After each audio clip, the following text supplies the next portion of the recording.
ప్రభు మార్గము విడచితిని, ప్రార్థించుట మానితిని, ప్రభువాక్యము వదలితిని, పరమార్థము మరచితిని.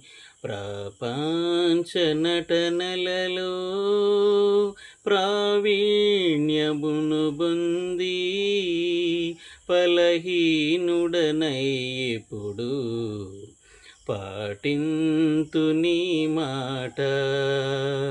నడిపించు నావా నడి సాంద్రమున దేవా, నవజీవన మార్గమున నా జన్మ తరింప. నడిపించు నావా